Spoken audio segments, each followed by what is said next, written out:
Hi hello வணக்கம் மக்களே. இந்த வீடியோல நாங்க என்னத்தை பார்க்க போறோம்னு சொன்னா, ஒரு பீச் சைட்ல இருக்கிற ஒரு ஆமைகளுடைய ஃபார்மை பற்றி தான் இந்த வீடியோல பார்க்க போறீங்க. அது குட்டி குட்டி ஆமைகள் எல்லாத்தையும் நம்ம கையில எல்லாம் பிடிச்சி விளையாடி இருந்தோம். எல்லாமே கடல் ஆமை. அது மட்டும் இல்ல, இதுவரைக்கும் பார்க்காத பெரிய பெரிய ஆமைகள் எல்லாத்தையுமே நாங்கள் இங்க எக்ஸ்ப்ளோர் பண்ணியிருந்தோம். என்ன என்றது எல்லாமே வீடியோல சொல்றேன். மறக்காம சேனலை சப்ஸ்கிரைப் பண்ணுங்க. வாங்க வீடியோவை கண்டினியூ பண்றேன்.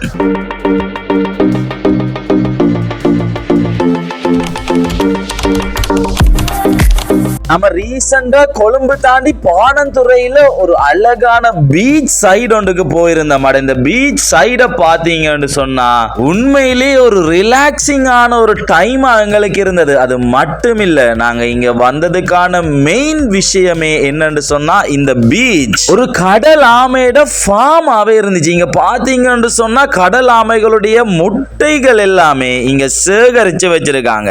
இந்த ஃபார்ம் உண்மையிலேயே ஒரு பிசினஸ் பர்பஸுக்கான ஒரு ஃபார்ம் இல்ல. இந்த முட்டைகள்ல இருந்து வர ஆமை குஞ்சுகளை இவங்க எடுத்து அவங்க பராமரிச்சு அதுக்கப்புறம் கடலுக்கு அவங்க பத்திரமா விடுறேன்னு எங்களுக்கு சொல்லி இருந்தாங்க. இங்க நிறைய கடல் ஆமைகள் எல்லாத்தையுமே பார்த்திருந்தோம். பாருங்களேன், ஒயிட் கலர்ல, பிரவுன் கலர்ல சொல்லி டிஃப்ரெண்ட் கலர்ஸ்ல கூட நாங்கள் இங்க ஆமைகளை பார்த்திருந்தோம். உண்மையிலேயே கடல் ஆமைகளை இப்படி பக்கத்துல பார்க்கறது, இப்படி டிஃப்ரெண்டான ஆமைகளையும் பார்க்கறது எங்களோட லைஃப் டைம்ல ஒரு ஃபர்ஸ்ட் எக்ஸ்பீரியன்ஸா இருந்தது. உண்மையிலேயே இந்த ஃபார்ம் எங்களுக்கு சூப்பர்வா இருந்ததுன்னு தான் சொல்லுவேன் நான்.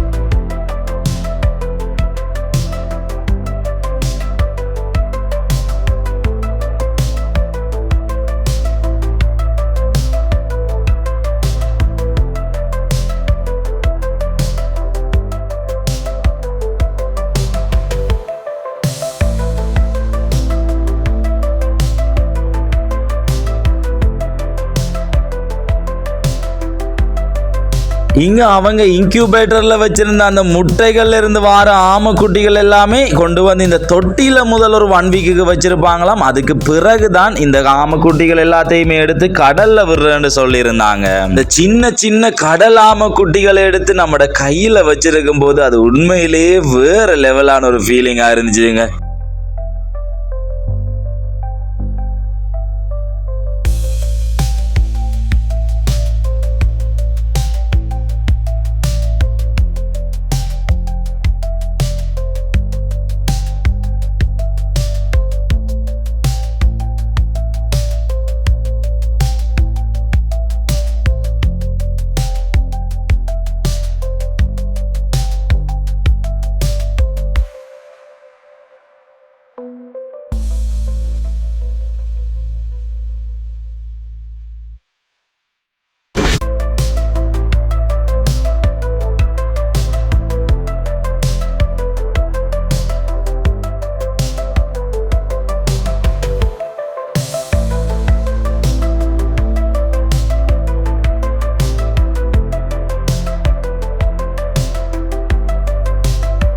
இங்கதான் இவங்க ஆமையுடைய முட்டைகள் எல்லாத்தையுமே சேகரிச்சு வச்சிருப்பாங்க. எப்ப இந்த ஆமைகளுடைய முட்டையை அவங்க சேகரிக்கிறாங்கன்ற டேட்ஸ் எல்லாமே அதுல எழுதி எப்ப ஆமை குஞ்சு வெளியில வருதோ அதை அவங்க பத்திரமா எடுத்து அதுக்கப்புறம் இந்த கடல்ல சேஃப்டியா விடுறேன்னு சொல்லியிருந்தாங்க.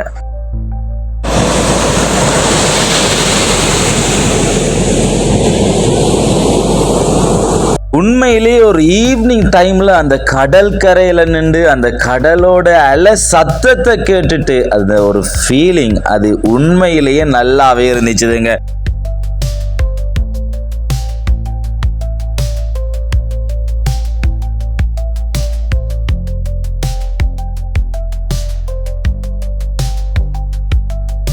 அது அதுக்கும் ஒரு பீச் சைடோட இருக்கிற இந்த கடல் ஆமையோட ஃபார்ம் நாங்க விசிட் பண்ண ஒரு பெஸ்டான ஒரு பிளேஸா இருந்துச்சு. இங்க நம்ம வெரைட்டியான நிறைய கடல் ஆமைகளை பார்த்திருந்தோம். அண்ட் லைஃப்ல ஃபர்ஸ்ட் டைம் இவ்வளவு கடல் ஆமைகளை நாம நேர்ல பார்க்கறதும் அதை எக்ஸ்பீரியன்ஸ் பண்ணினதும் வேற லெவலா இருந்துச்சு.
அண்ட் இங்க ஆமையோட முட்டையை கூட காட்டியிருந்தாங்க. பாருங்களேன், இதுதான் ஆமையோட முட்டையாமுங்க. அதை கூட எங்களுக்கு காட்டியிருந்தாங்க. நாமளும் ஃபர்ஸ்ட் டைம் ஒரு ஆமையோட முட்டையை கையில் எடுத்து பார்த்திருந்தோம். அண்ட் ஃபைனலா இந்த ஃபார்ம் எங்களுக்கு ஒரு டிஃப்ரெண்டான எக்ஸ்பீரியன்ஸா இருந்தது. அதுவும் எங்களுக்கு இந்த சின்ன சின்ன ஆமைகளை பார்த்தது, கடல் ஆமைகளை பார்த்தது எல்லாமே எங்களுக்கு டிஃப்ரெண்டான எக்ஸ்பீரியன்ஸா இருந்தது. நான் இதோட இந்த வீடியோவை முடிச்சு கொள்றேன். இந்த வீடியோ உங்களுக்கு பிடிச்சிருந்தா சேனலை சப்ஸ்கிரைப் பண்ணுங்க, ஃப்ரெண்ட்ஸோட ஷேர் பண்ணுங்க. அண்ட் இப்படியான பிளேஸுக்கு நீங்க போவீங்களா மாட்டீங்களா கமெண்ட் பண்ணுங்க. இன்னொரு வீடியோல சந்திக்கிறேன். பாய்.